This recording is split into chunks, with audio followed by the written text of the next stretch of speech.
Hi guys, very good evening. Welcome to IS with Santosh. Guys, welcome to the daily answer writing challenge. Guys, this is day 2. Today's question is, why has women reservation bill has failed to see the light of the day till now? Okay, so first of all, what we have to do is that we have to understand the demand of the question. Guys, in my experience of clearing the UPSC mains examination 4 times, one thing which basically helps to score very high marks in the mains examination is to understand the demand of the question. Sometimes what we do is that we superficially read the question and we misinterpret the demand of the questions, and then we write okay pages, but still we do not get very high marks. To get very high marks in the UPSC mains examination, it is very essential to understand the demand of the question. You see here, if you carefully read the question says, why has women reservation bill failed to see the light of the day? So the question is asking why the bill has not been passed. What are the reasons behind failure of passing the bill? Why there has been resistance against passing the bill? That is the demand of the question. The demand of the question is not what are the pros and cons of the bills. Many students, what mistake they will do here is that they will start writing what are the pros of reservation, then they will start writing what are the cons of reservation. That is not the demand of the question. Guys, I hope I am very clear. Okay, what is the demand of the question? The demand of questions is, why has the bill not been passed? Okay, so let us see what should be the structure, guys. So in the introduction, you will have to tell the journey of the bill. You have to tell the journey of the bill, that the bill was first time introduced in the year 1996, and since then it has been introduced multiple times. If you can quote those years, when this bill was introduced but could not be passed, it would be great. Multiple times, but still it has failed. Still it is at a bill stage only. And then you have to give reasons. Then you have to give reasons, 1 2 3, why this bill has not been passed. Give reasons, and then you have to give what? Way forward. Then you have to give what? Way forward. So this will be the structure. Introduction, you talk about the evolution of the bill. How has the bill evolved in the last 30 years? What were the stages till which the bill reached? If you can give data, that would be great.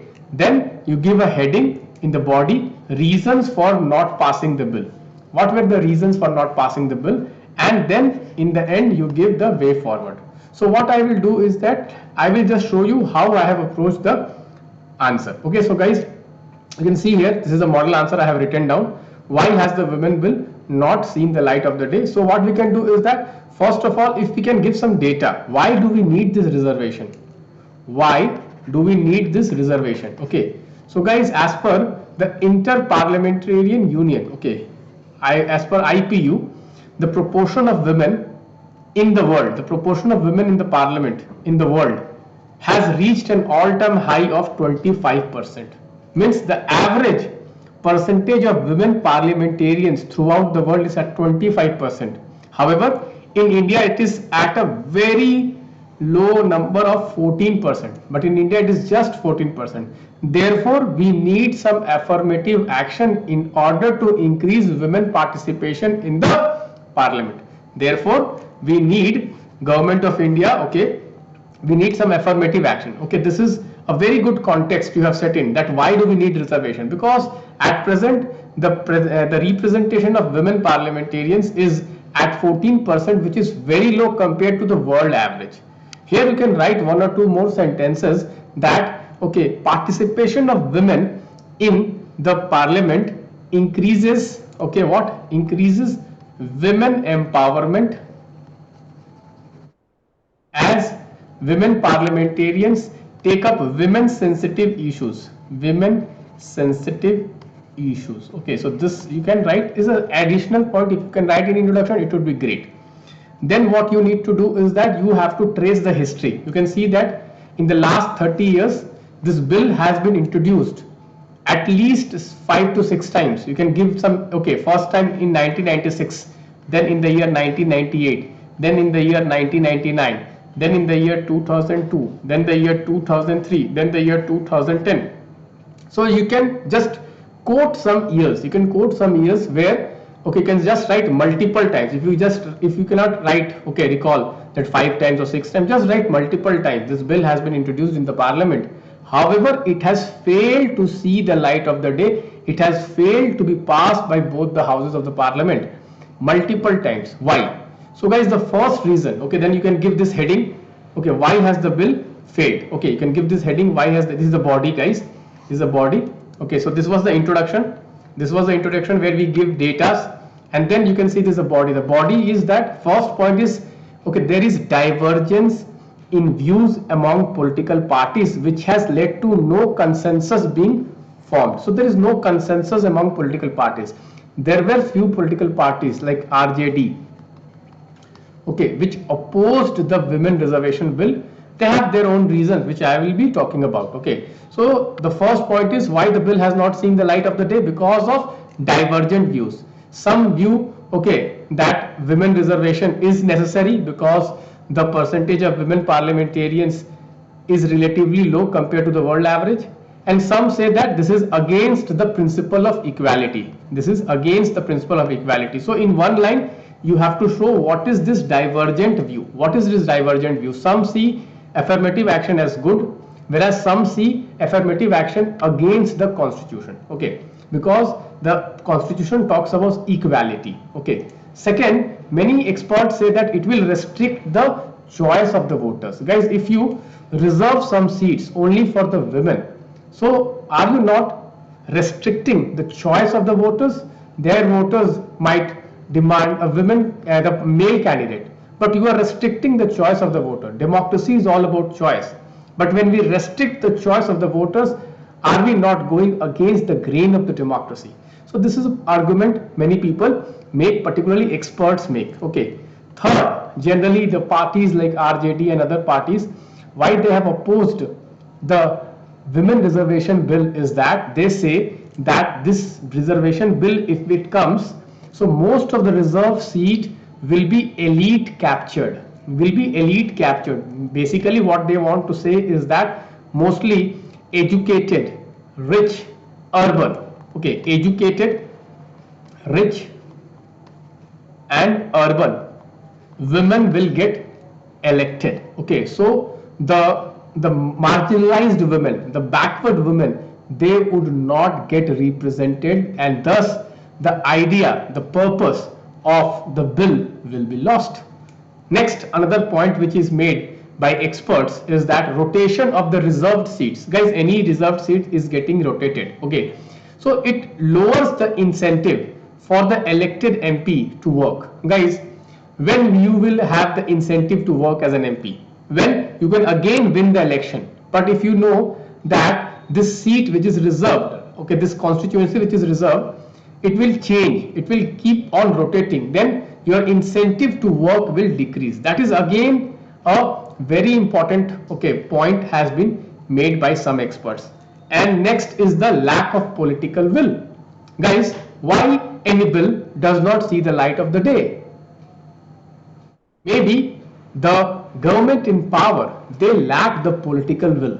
Guys, for any government bill to be passed by the parliament, there has to be the political will of the ruling party or of the government in power. Very important. So in the past 30 years we have seen many times there was lacking political will in the ruling party.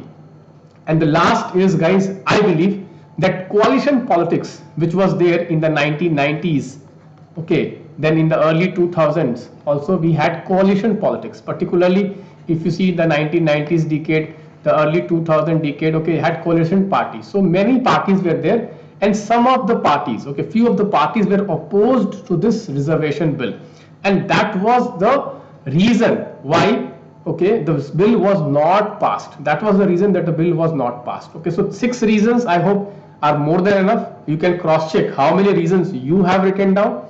You see how beautifully I have given headings. Okay, you can give headings and then subheadings. Okay, this is very, very important. Guys, this is very, very important. Okay, this is very, very important. You see how I have given headings and subheadings. Okay, so you see this examiner will just see this point. Okay, just see this point and he will give you marks. Okay, just one line you have to explain this. Okay, so 6 points I have given. Then you will write way forward. Then you will write way forward. You will write that the government of India has a has passed, the cabinet has passed the 128th, okay, the constitutional amendment bill, okay, constitutional amendment bill, and 33% of the seats have been reserved, and now there is a broad consensus among political parties, and we should have this reservation because women participation in parliament is a must if we have to ensure what is called women empowerment. Women empowerment, it is very essential that women must participate, guys. Democratic participation and participation in the decision making is very essential for women empowerment, and it has been proved that when women are in the key decision making roles, then they take up women sensitive issues, and the kind of development which happens is more gendered, and it will help us to achieve sustainable development goal also. You can link it. Okay guys, so I hope you liked the approach of the answer. You see how I have brought facts into your answer. You see this IPU facts. Okay, how I brought facts, how I in one line I talked about that why do we need this reservation, and then what is the reason behind the failure to pass the bill. You see beautifully I have captured 6 points. So if it's a 10-mark question, if it is a 10-mark question, how many marks do you think this answer would fetch in the exam? In the comment box I would like to know, and I would also like to know that if you have evaluated your answer against this model answer, how much marks you would like to give yourself. For example, many students, they are concerned, sir, how to evaluate answers. Guys, you can easily see if you have not written 6 points, if you have written just 3 points, so obviously you will get 3 marks less than this answer. So this answer should fetch you somewhere around 7.5 marks. So if you have just written 3 points, it will fetch you only 3 to 3.5 marks. Okay, so this number of points is very, very important. In UPSC, the marks is allotted as per the number of points you have written. And you see the beautiful introduction where I have given facts. So easily here also I will get 1 marks, and conclusion also I will be fetch 1 mark. So around 8 marks I can easily get. Thank you guys. Bye bye. Take care. Please do consider liking this video if you have liked my answer writing approach. And guys, in future, the next 100 days, we are going to do answer writing, and I'm going to teach you exactly how to do answer writing. Thank you guys. Bye bye. Take care.